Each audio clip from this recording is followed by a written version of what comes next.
Bien, en fait, le régime seigneurial au féminin, c'est une idée qui est venue avec ma collègue, dans le fond, Marianne, qui est une stagiaire, dans le fond, qui vient du DSS en muséologie. Et son projet de stage, c'était de faire une exposition temporaire. L'année dernière, on avait fait sur les manoirs qui étaient encore existants au Québec. Cette année, on a décidé de se pencher sur les personnages, donc les gens qui ont vécu dans ces manoirs-là.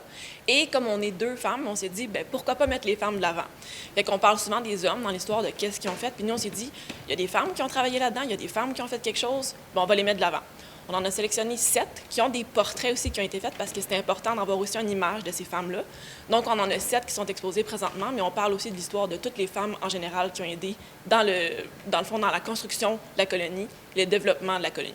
Donc, ce n'était pas nécessairement des femmes ici qu'on retrouve qui étaient nécessairement à l'île d'Orléans.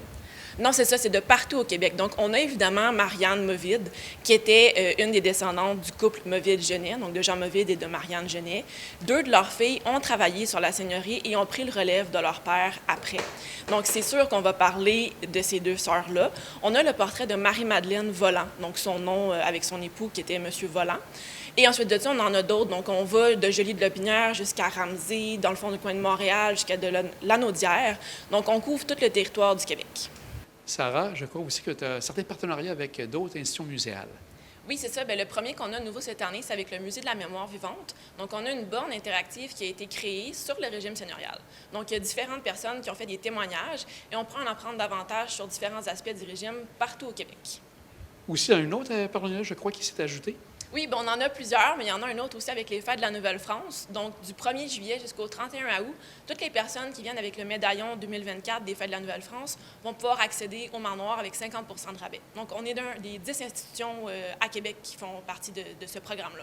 Donc, c'est vraiment quelque chose de très bien. Vous amenez les gens qui viennent de Québec, voir Québec et faire un petit tour de l'île, c'est vraiment bien pensé. Ça, c'est quelque chose que vous avez fait avec les gens de la MRC ou comment c'est venu cette idée-là?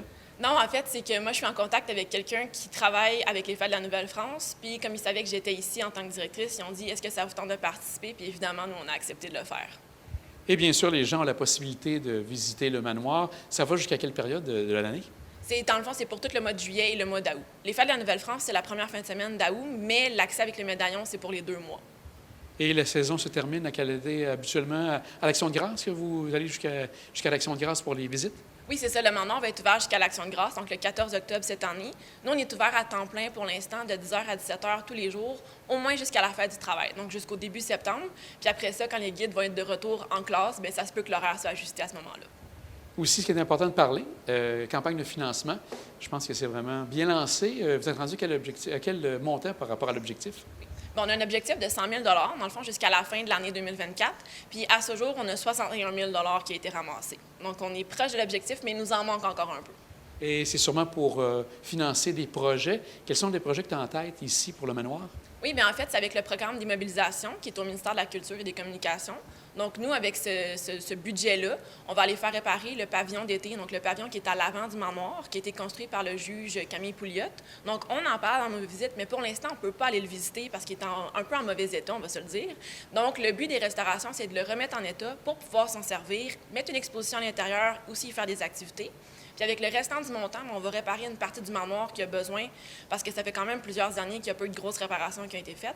Et il y a le pavillon de la génératrice qui sert à tout entreposer ce qui est électrique, qui va être aussi mis à neuf.